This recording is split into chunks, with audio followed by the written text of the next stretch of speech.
சாரியில் கட் பண்ண ப்ளவுஸ் வந்து பார்த்திங்கன்னா தைச்சி முடிச்சிட்டோம். இதுக்கு வந்து பார்த்திங்கன்னா ஒரு ஸ்லீவ் டிசைனை வந்து நம்ம வந்து தைச்சி காட்ட போகிறோம். இந்த ஸ்லீவ் டிசைன் தைக்கிறதுக்கு வந்து பார்த்திங்கன்னா ஒரு பேப்பரில் மார்க் பண்ணி நம்ம வந்து ஸ்லீவ் வந்து கட் பண்ணி தான் வந்து பார்த்திங்கன்னா நம்ம வந்து டிசைனே வந்து செய்ய முடியும். அப்போ தான் பார்த்திங்கன்னா நம்ம வந்து துணி வந்து நமக்கு வந்து வேஸ்ட் ஆகாது. இப்போ பார்த்திங்கன்னா நம்ம வந்து பேப்பரில் வந்து நம்ம வந்து ஸ்லீவ் வந்து கட் பண்ணிவிட்டோம். இப்போ டிசைன் வந்து எப்படி வரையலாம் அப்படின்றத வீடியோவில் கவனமாக வந்து பாருங்கள். அதாவது இது வந்து பார்த்திங்கன்னா ஒரு ஃபிஷ் கட்டிங் மாடலில் வந்து பார்த்திங்கன்னா நம்ம வந்து ஸ்லீவ் டிசைன் வந்து நம்ம வந்து கட் பண்ணி தைக்க போகிறோம். ஃபஸ்ட்டு கீழ் பக்கம் வி ஷேப் வந்து நம்ம வந்து கட் பண்ணிவிட்டு அதே ஷேப்பில் மேல் பக்கம் ரவுண்டு வந்து நம்ம வந்து கட் பண்ணி பேப்பர் வந்து தனித்தனியாக எடுத்துக்கலாம். இப்போது ஃபஸ்ட்டு கட் பண்ணுறது வந்து பார்த்திங்கன்னா இந்த பேப்பர் வந்து எந்த சைஸ் இருக்குதோ அதே சைஸுக்கு வந்து பார்த்திங்கன்னா எக்ஸ்ட்ரா கிளாத் எங்கேயுமே விடாமல் கரெக்டாக நம்ம வந்து கட் பண்ணிக்கலாம்.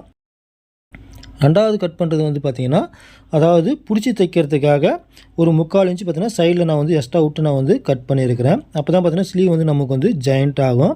இப்போ இது ரெண்டுத்தையும் நம்ம வந்து ப்ளவுஸ் துணியை வச்சு அதே அளவுக்கு நம்ம வந்து கட் பண்ணி எடுத்துக்கலாம். இந்த மாதிரி கட் பண்ண பிறகு லெஃப்ட் சைடு ரைட் சைடு ரெண்டுத்தையும் நம்ம வந்து தனித்தனியாக ஆப்போசிட்டாக நம்ம வந்து திருப்பி வச்சு முதல்ல செக் பண்ணி பார்த்து எடுத்துக்கணும். அப்போ தான் பார்த்திங்கன்னா ஸ்லீவ் வந்து கரெக்டாக நமக்கு வந்து வரும். இல்லைனா ரெண்டு கையும் ஒரே பக்கம் நமக்கு வந்து வந்துடும். அடுத்து லைனிங் துணி ப்ளவுஸ் துணி ரெண்டுத்தையும் நம்ம வந்து ஜாயின் பண்ணிக்கலாம். ஓரமாக நம்ம வந்து தையல் வந்து போட்டு எக்ஸ்ட்ரா இருக்கக்கூடிய கிளாத் எல்லாமே பார்த்திங்கன்னா நம்ம வந்து கட் பண்ணி எடுத்துக்கலாம்.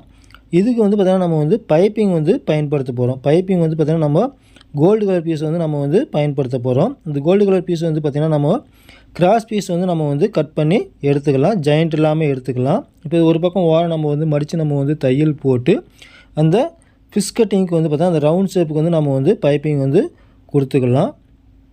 இந்த பைப்பிங் கொடுக்குறது வந்து பார்த்தோன்னா அந்த ரவுண்ட் ஷேப் வரக்கூடிய தாவெல்லாம் பார்த்தீங்கன்னா இழுத்து பிடிக்காமல் நம்ம வந்து அந்த ரவுண்ட் ஷேப் வந்து எப்படி இருக்குதோ அதே மாதிரி நம்ம வந்து கொஞ்சம் கொஞ்சமாக மடித்து நம்ம வந்து பைப்பிங் வந்து கொடுக்கணும். ரொம்ப இழுத்து பிடிச்சிங்கன்னா அந்த கையினுடைய ஷேப் வந்து நமக்கு வந்து மாறிடும். அதனால் கொஞ்சம் கொஞ்சமாக நம்ம வந்து மடித்து அந்த ப்ளவுஸ் துணியும் லைனிங் துணியும் பெண்டு வராமல் சுருக்கம் வராமல் பார்த்து நம்ம வந்து பைப்பிங் வந்து கொடுக்கணும். அப்போ தான் பார்த்திங்கன்னா அந்த ரவுண்ட் ஷேப் வந்து நல்லா அழகாக நமக்கு வந்து திரும்பும்.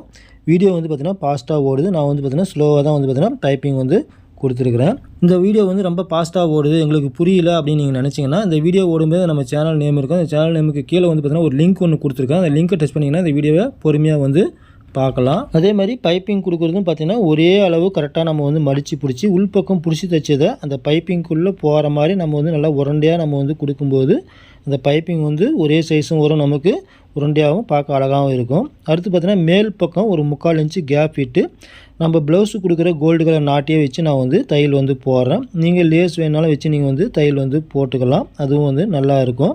நாட்டுக்கு தையல் போட்டு முடித்ததும் இதை ரெண்டுத்தையும் நம்ம ஒன்றா வச்சு அந்த 3/4 இன்ச்சுக்கு கரெக்டாக நம்ம வந்து தையல் போடும்போது அழகான ஒரு ஸ்லீவ் டிசைன் வந்து நமக்கு வந்து ரெடி ஆகிடும்.